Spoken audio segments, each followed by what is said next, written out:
So have you ever gone to a meeting and you're sitting talking about a child, maybe it's your child, or maybe you're a counselor or case manager at a school, and every different professional at the table is referring to a student's behavior in three different ways.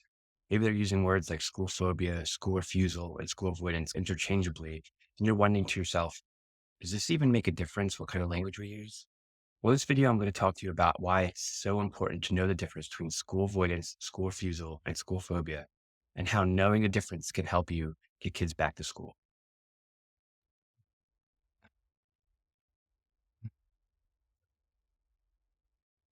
To be an expert at treating school phobia, and in the last 2 or 3 years, I've trained over 50 school districts here in New Jersey on the difference between school avoidance, school phobia, and school refusal. I think it's imperative to understand the difference so that we can get to the root cause of the problem. And also, it has such extensive impact in the way we treat kids for school attendance concerns. So, just real quickly, the difference between school refusal, avoidance, and school phobia is pretty complex. So, we're going to get into it a little bit today, just defining what the differences are. But if you stay tuned at this channel, what we'll be doing is breaking down each one of these things that I talk about in a different video so that you get a really comprehensive look at what these differences are and how we could improve children's student attendance. So, how are these three things different, right? It all sounds very similar: school refusal, school avoidance, and school phobia. But really, the only thing that they share in common is that in all three scenarios, the kids are not in school. The etiology of the problem and very often the treatment look a little bit different. In fact, when I'm training new staff on how to treat school attendance concerns, very frequently I overemphasize the importance of a case formulation because without understanding the difference, we often make mistakes. So, for example, if I take a treatment like CASM parent management training for oppositional defiant kids that we would use for school refusal and try to treat school phobia with it, we probably will likely not make progress. In fact, we might even tarnish the relationship with that kid and hurt our chances of using the right treatment later on in treatment. And vice versa, if we go to help a kid with school refusal and we're building out a fear hierarchy to help them get to school, it's likely going to fall short of what we really need. So understanding and being able to assess the difference in school refusal, school avoidance, and school phobia is imperative. So let's get started. What do I mean by school avoidance? So when I'm talking about school avoidance, generally speaking, I'm talking about anxiety-based concerns that prevent a kid from coming to school that are not a phobic response to school. So there's a couple different categories, but I'll start with attachment concerns. So early on in my career, I was working with kids and I'd have a kid come in and we'd have a meeting. We'd be sitting around the table with his parents and administrator and myself. We'd be in the school meeting with this kid and he looked fantastic. The kid looked great and was promising I'll be in school tomorrow. No problem. So we all got excited. Generally, we'd be high-fiving after the meeting and we couldn't wait to see that student the next morning. Unfortunately, the next morning came and we'd be out at the car window, knocking on the window, like, hey, it's time to come in. Remember, you were really motivated yesterday. And it's not really about motivation. In this situation, what it occurred to me is if it was a school phobic response, they should have had this anxiety coming into the building the prior meeting, right? The day before, they should have had some limbic reaction to walking into the school if it was a school phobic response. But what were they having a limbic response to that day? Not necessarily the school, although the timing is complex and difficult to distinguish. They're actually having a concern related to the disattachment to their family member. We're asking them to get out of the car and leave that parent and come to school alone. And the day before, they were able to walk into the school with that parent. So how do we assess force attachment concerns related to school avoidance? We're going to ask questions about where that kid goes besides school and who goes with them. So do you go to soccer practice and baseball camp and drama club and tutoring or a friend's house or a grandparent's house without that attached person? So are you able to go to soccer practice and play and mom and dad are able to leave, right? So we also want to interview mom and dad a little bit and talk to them about what's going on because unfortunately, a lot of times you'll hear stories like this. Hey, what do you do when you drop Bobby off for baseball practice? And the parent will say, well, I usually bring a lawn chair with me and sit halfway between the parking lot and the field because if I don't, right, then Bobby gets upset and he tells his coach he has to leave. So I generally put a chair. So there's a lot of attending and over attending to that avoidant behavior with detachment. And it creates an even more solidifies that attachment concern. So that's usually the first thing in avoidance that we talk about. And again, in future videos, we'll talk more in depth about how to treat avoidance related to attachment. The second thing that we're going to talk about is agoraphobia. So since COVID, I've been seeing an increase, particularly in children, of cases of agoraphobia. And if you're not familiar, agoraphobia is the inability to leave your house without the fear of panic. So this presents a little bit differently in high school kids as opposed to elementary school kids. A lot of times in high school, you'll see kids just say, I'm not going to the grocery store. I'm not going to Costco. And in little kids, you'll see that behavioral response. Like they know they're going to have to be forced to go at 9, 10, 11 years old. So they'll start tantruming about leaving the house rather than downright refusing to go. They might not even understand what's happening, that they're experiencing anxiety about leaving the house, but they'll just start to feel that anxiety and they'll right away get into fight or flight mode and start to tantrum all over the house. So with an agoraphobic kid, it's really important that we understand that if we're asking them to come to school and that's the only information we're ascertaining, then we miss a big part of the picture, right? The biggest part of the picture is this kid's not going anywhere. So we want to ask questions. If we know that we have a kid that's not coming to school, we don't want to just stop at the school building. We might ask, hey, where'd you go this weekend? Or when's the last time you left your house? What kind of places do you go to? So we want to see, are they avoiding malls or theme parks? Are they avoiding grocery stores or even convenience stores? So there's a lot of kids these days that are avoiding everything. And they might even only leave the house. A freshman in high school might leave the house once or twice a month with some anxiety. And that's a pretty good indicator you're working with a kid that's got agoraphobia and not school phobia.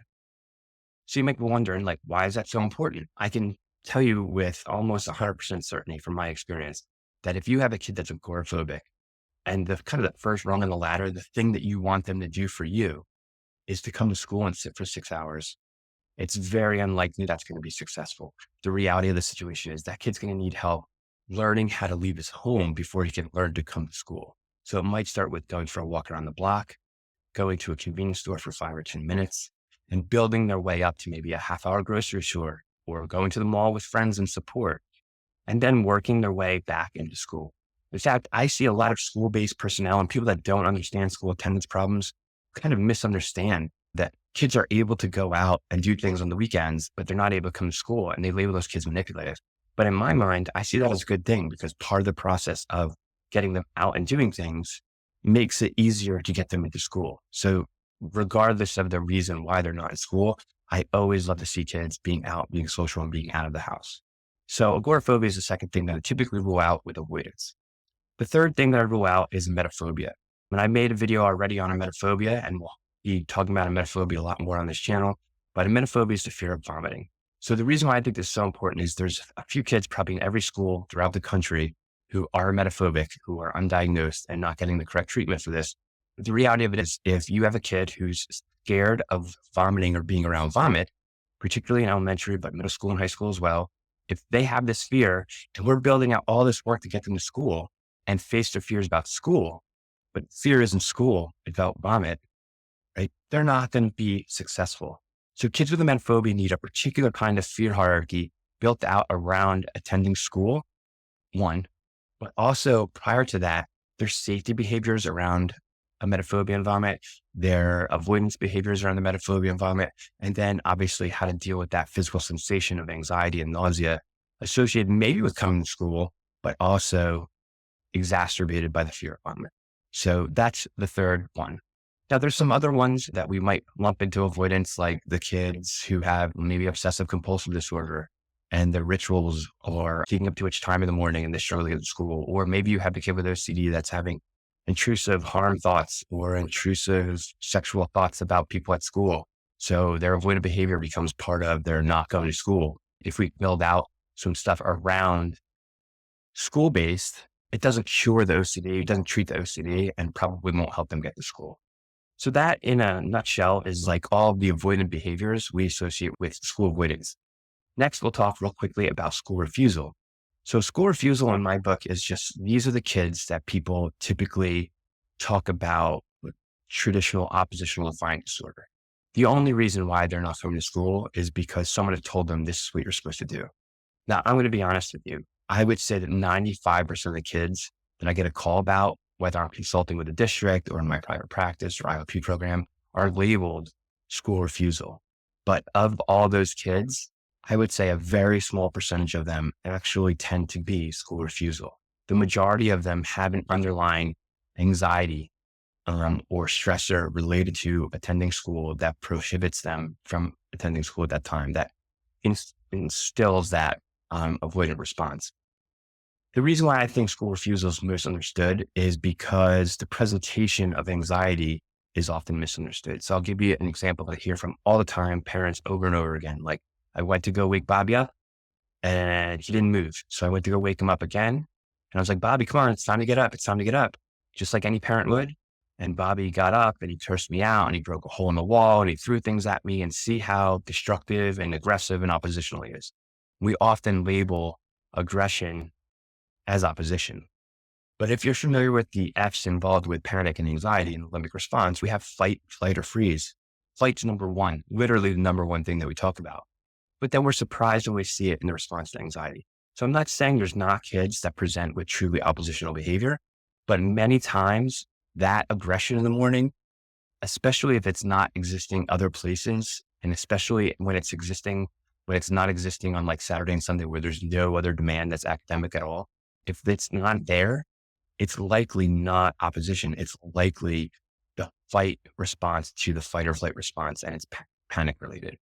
But if we do have a kid that's traditional oppositional defiant, we would probably take a more KPMT route. And I talk about CAS and parent manager training again. I'll probably do a video about how I use it in school attendance. But if you're not familiar, it's a great parent management tool. But as a clinician, I've used it. As a parent, I've used it. When I was school-based, I used it. When I was in residential, I used it to help kids modify their behavior by tweaking the way I prompt, praise, and use setting events.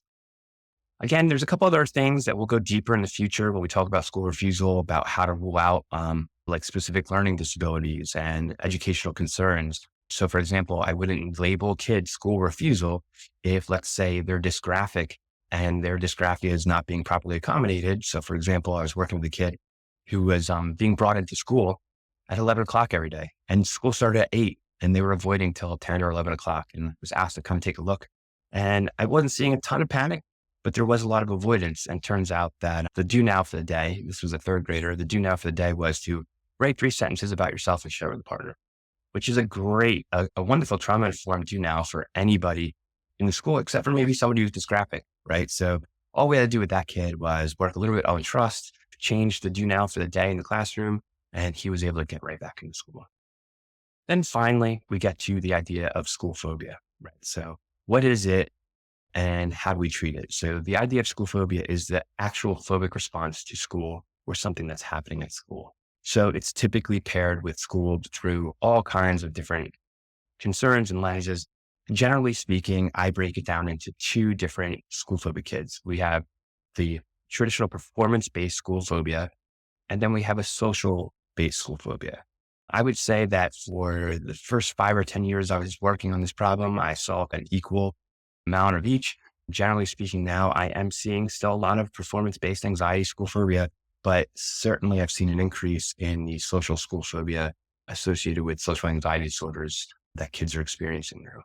So how do we get to the bottom of that? We'll probably break into that again in another video in much more detail, but the performance-based school phobic kid is going to struggle with more of the academic rigor, the homework, being called on in class. It's going to be more performance-based, and we're going to ask questions and take deep dives in understanding where that anxiety comes from. In the social school phobic kid, they're going to struggle more with the cafeteria and the bus ride, the unstructured time, where kids who might have more social interaction. In fact, these kids did wonderful. The kids with the social school phobia did wonderful during COVID because they were able to learn from home, avoided social situations, and just knocked their work out in the park. So when they transitioned back in, they really struggled with that transition. But that's the main differences between school refusal, school avoidance, and school phobia. And again, I think it's really important that we understand the differences between these 3 things so that we can really tailor the treatment of each kid to get them back to school. I can't tell you how many times I'm sitting in a school meeting, working with a family, or in my own practice, working with a kid, and we kind of misalign the goals of these 3 things. And we unfortunately try to use the wrong treatment for the problem that this kid's experiencing. And when we fail, we give up and say, we're not really sure. But again, the case-wide relation and understanding what we're looking at is probably the primary thing that we need to do as clinicians, as school counselors, and even as parents. If you're a parent watching this, right, you could take this information and have this conversation with your child's therapist and counselor and try to evaluate exactly what's going on. So if you found this information helpful, please do me a favor, hit the subscribe button. We're going to get more videos out on how to treat school attendance concerns, especially school phobia, school avoidance, and school refusal. Thanks, and I hope to see you guys again on my channel.